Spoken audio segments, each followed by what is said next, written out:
po sa mga balita natin, ito pong usapin ng Pilipinas at China. Magbabalik daw po sa lamesa para mag-usap. Bilateral talks daw po patungkol sa West Philippine Sea, South China Sea dispute. Sabi ng mga sources ng bilyonaryo, hindi po natin alam kung saan nila ito nakuha, pero meron po tayong napanood na interview. Kamakailan po ay meron po tayong napanood na interview ni Presidente Marcos Jr. sa Bloomberg. At doon po nga, nasabi niya na baka daw ito na yung impetus. Yung word na ginamit po is impetus. Baka ito na daw po ang panahon na patungkol na kailangan daw po natin makipag-usap ng maayos, ng diplomatiko sa China.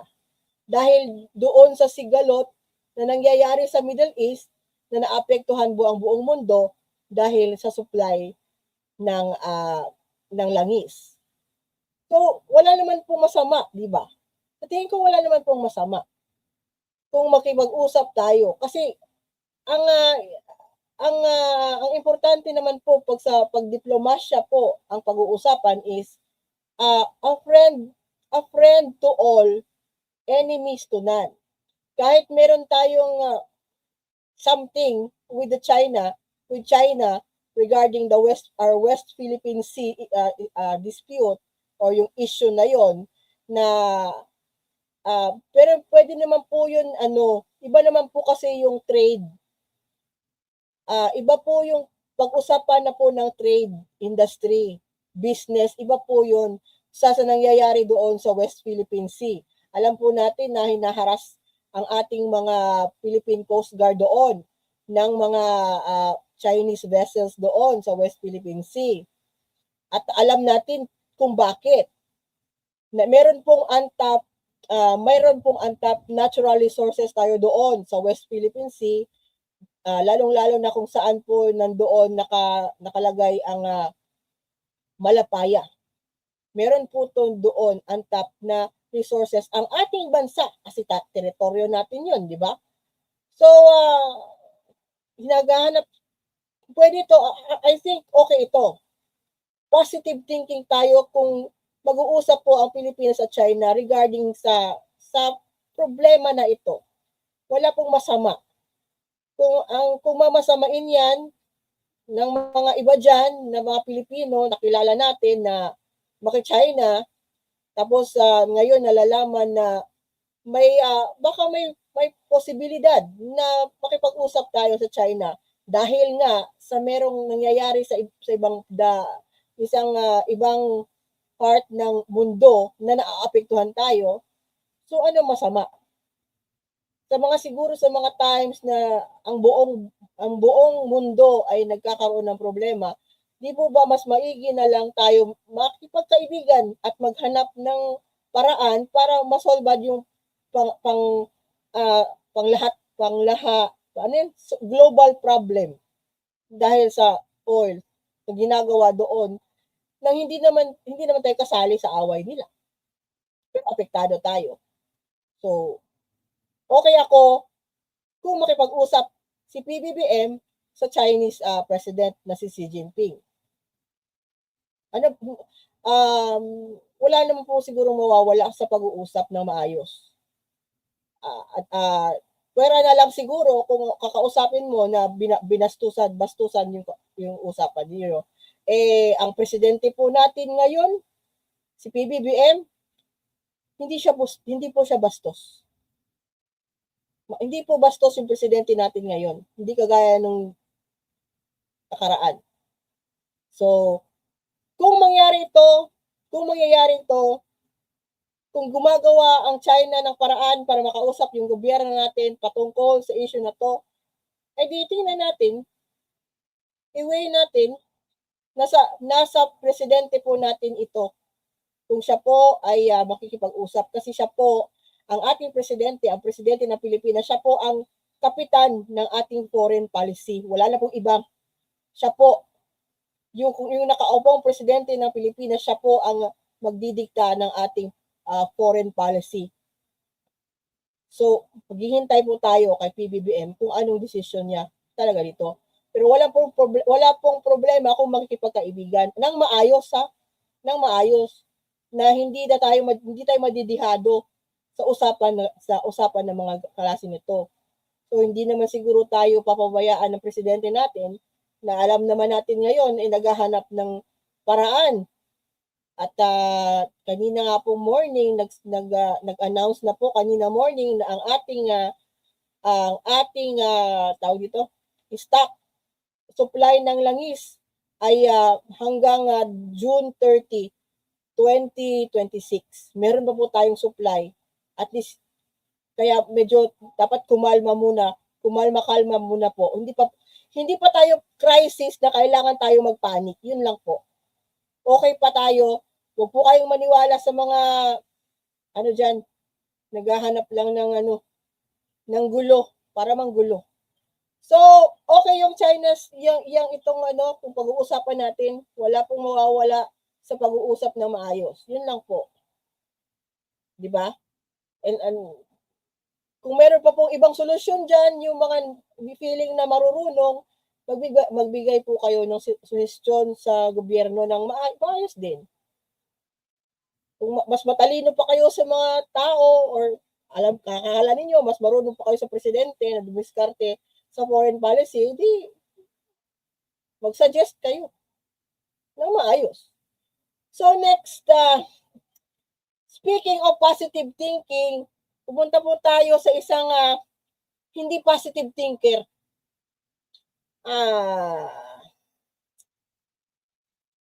Disappointed ako kay Sherwin Gatchalian. Disappointed ako kay Senator Sherwin Gatchalian. Hindi yata niya nakikita yung ginagawa ng kanyang kapatid na nandoon po na DSWD Secretary. Magkapatid po niya si Rex Gatchalian sa mga hindi nakakaalam. Kapatid po niya, magkapatid sila. Si Rex Gatchalian po ang kasalukuyang DSWD Secretary ni PBBM. At napaka-busy po niya ngayon. Siya po nangunguna sa mga magbibigay ng mga ayuda sa mga tricycle drivers, sa mga PUB operators, sa mga bus operators. Siya po isa sa mga headliners sa mga gawain na yon. At well, kung totoo, wala daw permanent solution ang posibleng oil shortage. Kung ganito ang mindset natin, talagang hindi talaga masosolve yung problema. Hindi ka talaga makakita ng solusyon. Kung ganito na lang pag-iisip mo na, hindi siya positive thinker. I don't think he is a positive. Siguro, sa tingin niya sa sarili niya, practical siya or realistic siya mag-isip. Pero at times like this, with what the president is doing, actively doing, apart from sa ginagawa nila, intindihin po ninyo, ang trabaho ng executive department ay hindi dapat pinapakialaman ng mga taga-legislature. Iba yung trabaho nila. Ang executive department, kung saan namumuna ang presidente ng Pilipinas, iba rin po yung trabaho nila. Ngayong mga panahon ngayon, abala sila dahil nga po tayo ay nasa state of energy emergency. Dahil doon lang sa isang napangyayari sa Middle East na naantala lahat ng supply ng langis galing sa Middle East papuntang Asia. So, well, ang permanent solution po sa problema ng possible oil shortage ay ang pagtitigil na ng gera doon sa Middle East. Yun ang permanent solution sa problema ngayon. So, pag sinabi ng isang senador na wala siya nakikitang permanent solution sa problema natin sa oil crisis, it does not spell confidence sa kakayanan ng presidente ng Pilipinas. Hindi. hindi, pareho sila ni ano, pareho sila ng mindset ni sino to? Senator JB Ejercito. Nahawa siguro to si Win Gatchalian kay Senator JB. Kasi sabi ni Senator JB, ang bagal-bagal daw ng presidente natin, ang bagal-bagal daw ng ating gobyerno kumilos sa itong nangyayaring oil crisis dito sa bansa natin. FYI, Senator JB Ejercito, tayo po ang pinakauna, the first sa buong mundo na nag-declare ng national emergency crisis energy. At ito pong declaration EO 110 ay isang buong taon po. Isang buong taon 'yan. Tayo po ay nasa state of national emergency dahil sa oil crisis na nagpapanik kayo. 1 year po 'yan. Yung EO na 'yan, ang effectivity po. So, hindi inaasahan natin lahat, pinagdadasal natin lahat na matapos na talaga yung war doon sa Middle East. Kasi apektado tayong lahat. So, ang permanent solution is pag tumigil na sila doon. Pag tumigil ng US, Israel at Iran sa kanilang ginagawa doon na nakakaapekto sa buong mundo, mawawala po yung oil shortage ulit. Mawawala. Mabubuksan na po yung Strait of Hormuz doon sa Gulf. At makakalayag na po yung mga oil tanker galing sa Middle East na nagsusupply ng langis dito sa Asia. Ang permanent solution is matigil yung war doon. Matigil yung war. So, dalawang senador na sa patungkol sa epekto ng nangyayaring sigalot sa Middle East, lumalabas ngayon na dalawang senador hindi po walang believe kay PBBM. Despite na nalaman natin na mayroon na pong dumating na 700,000 oil barrels galing sa Russia through Petron. Maganda po ang relationship po ni Ramon Ang at saka ni PBBM maayos po. Kanina po morning nag-open po sila sa NAIA. Yung may terminal po silang in-inspection at in-open doon. So, maayos po. At willing po, kanina nakita ko, willing po si Ramon Ang na iba sa gobyerno ang Petron kung makakatulong. Yun yung tipo na tao siguro na kagaya ni Ramon Ang, yung tipong tao na yung mindset is positive. Kung makakatulong, tutulong. Hindi na nagreklamo kagaya nito ni Gatchalian tsaka ni JB Ejercito na nababagalan sa gobyerno at hindi nakikita ng solusyon. Siguro kung talagang hindi ka nag-iisip, hindi mo pinipiral yung critical thinking, logical thinking, whatever thinking mo, hindi talaga kayo makakahanap ng solusyon sa problema. So yan. Ewan ko, binoto ko ba to? Hindi ko kasi binoto si Sherwin Gatchalian. Hindi ko po to binoto. Hindi ko ma-remember na binoboto ko si Sherwin Gatchalian. Pero na-remember ko na binoto ko si JB Ejercito kasi siya po yung the good one. Siya yung opposite dapat ng kanyang kapatid na si Jinggoy Estrada na the bad one. So, very disappointed ako sa dalawang ito. Anyway, kagaya ng sinabi ko, hindi yata aware si Senator Win Gatchalian sa ginagawa ng kanyang kapatid sa DSWD. So, namahagi po ang DSWD na pinapangunahan ng kapatid ni Senator Win Gatchalian na si Rex Gatchalian, na ang Makati LGU ay nagbigay po, ang Makati LGU nagbigay po ng 5,000 cash relief assistance sa mahigit kumulang 1,600 delivery drivers, delivery riders ngayong araw. Ngayong araw, nagbigay ang Makati LGU sa mga delivery drivers ng 5,000 pesos doon sa Makati City Hall Quadrangle. Kanina po umaga.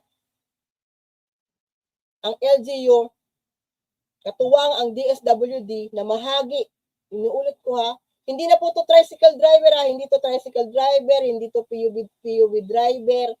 Ang mga delivery riders po, alam naman po natin dyan sa Makati, ano po yung mga delivery drivers dyan. Lagana po yung mga Food Panda, Grab Food. Uso po kasi dyan sa Metro, alam po namin na uso po dyan sa Metro Manila ng ganyan na nagpapadeliver ng mga pagkain o kahit ano-ano. So, ang LGU ng Makati, naging proactive po sila, katuwang ang DSWD, na mahagi na po sila ng relief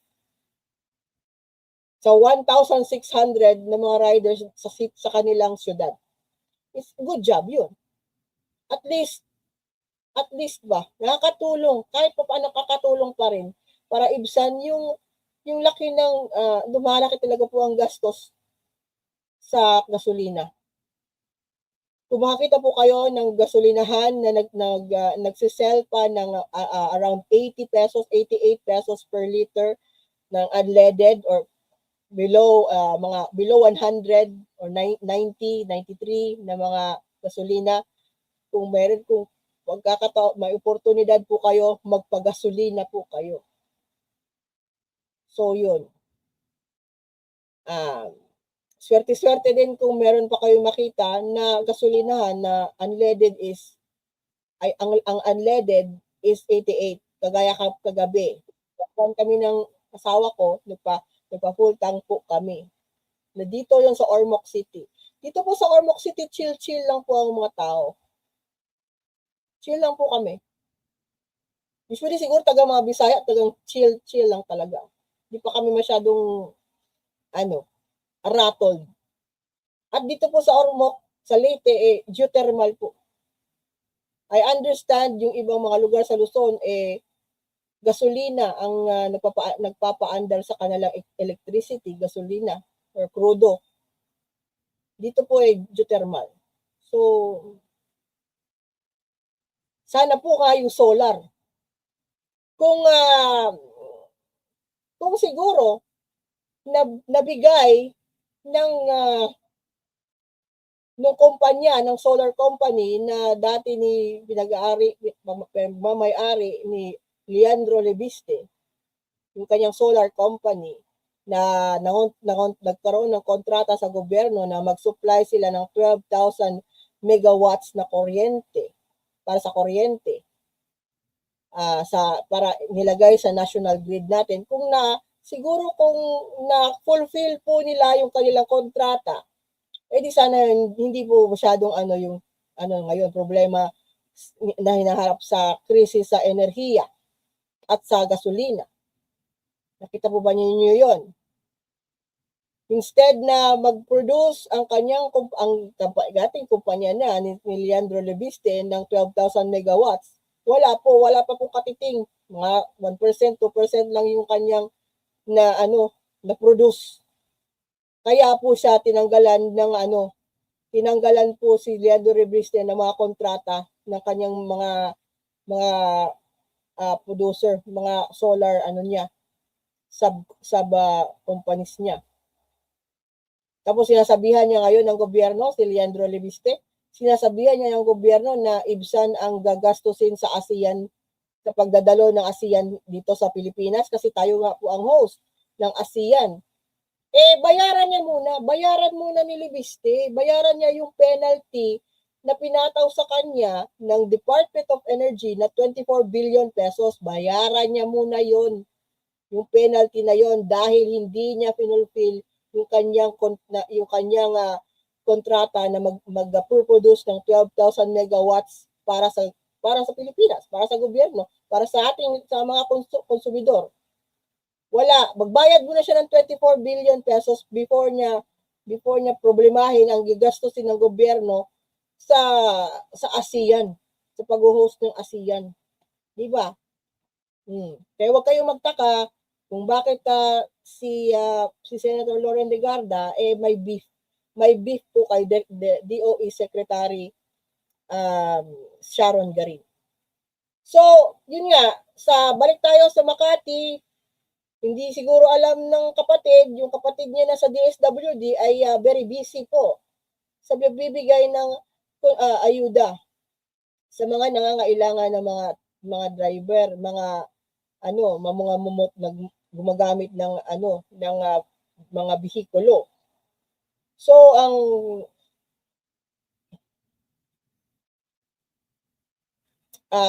isa lang po siguro na problema dito sa mga ayuda nito kung yung pangalan po ninyo ay wala sa listahan. Yun po. So siguraduhin niyo po na yung pangalan niyo ay nasa listahan para po mabigyan kayo ng ayuda. Matulungan kayo. Gumawa din kayo po ng paraan para yung mga requirements para po maayos yung pagtatanggap ninyo ng ayuda. So, yun.